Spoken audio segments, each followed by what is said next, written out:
বাংলায় এসআইআর আবহে নবদ্বীপের শক্তি বৃদ্ধি বিজেপির। তৃণমূল সহ অন্যান্য রাজনৈতিক দল ছেড়ে যোগদান বিজেপিতে।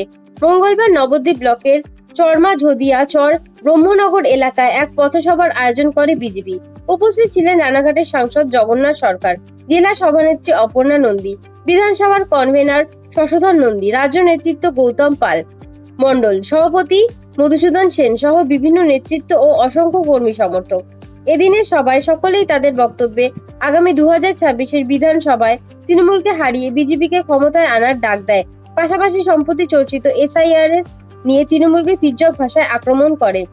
সেখানেই এলাকার বর্ষিয়ান রাজনৈতিক নেতৃত্ব বাদল মণ্ডল, বিশ্বজিৎ সরকার, মদন সরকার, সুজিত সরকার সহ প্রায় 30টি পরিবার তৃণমূল সহ বিভিন্ন দল ছেড়ে বিজেপিতে যোগদান করে। তাদের হাতে বিজেপির দলীয় পতাকা তুলে দেন বিজেপির সাংসদ সহ নেতৃত্বরা। এদিনের কর্মসূচি ও যোগদান প্রসঙ্গে রানাঘাট লোকসভা কেন্দ্রের সাংসদ জগন্নাথ সরকার জানান, এনআরসি এবং এসআইআর নিয়ে তৃণমূল কংগ্রেসের ভণ্ডামি করছে, আর সেই ভণ্ডামি সহ্য করতে না পেরে এনারা তৃণমূল থেকে বিজেপিতে যোগদান করলো।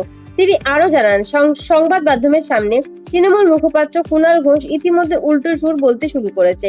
অপরদিকে খরদারের মৃত্যুর ঘটনার মুখ্যমন্ত্রীর কড়া মন্তব্যের বিরোধিতা করে কটাক্ষ করেছে জগন্নাথ সরকার।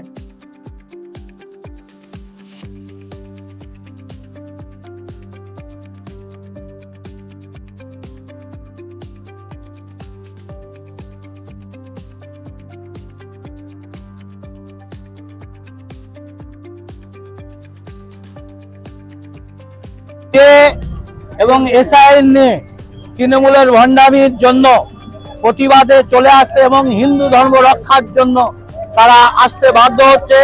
তাদের বক্তব্য, যেভাবে বাংলাদেশ বানানোর চেষ্টা চলছে, জয় বাংলা স্লোগান চলছে এবং যেভাবে বিভিন্ন দিকে দিকে হিন্দু নিধন যজ্ঞ চলছে, পুলিশ কিছুই করছে না, লাঠিচার্জ করছে না।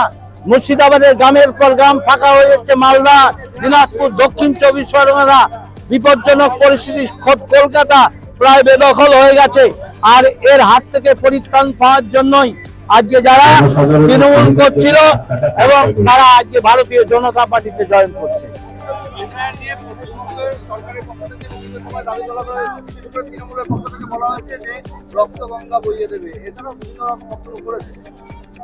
এখন সেই দলেরই মুখপাত্র কুণাল ঘোষ, বাবা বাঁচা, তোরা কিছু করিস না বলছে, ভয় পেয়ে গেছে।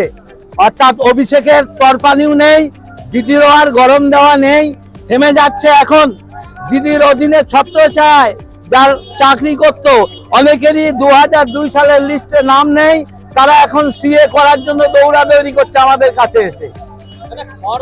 একজনের মৃত্যু হয়েছে এবং তৃণমূল সুপ্রিমো মমতা বন্দ্যোপাধ্যায় সোশ্যাল মিডিয়ায় পোস্ট করে বলেছেন তিনি সুইসাইড করতে লিখে গেছেন, এসআইআর এর জন্যই তার মৃত্যু, আত্মহত্যা করেছেন।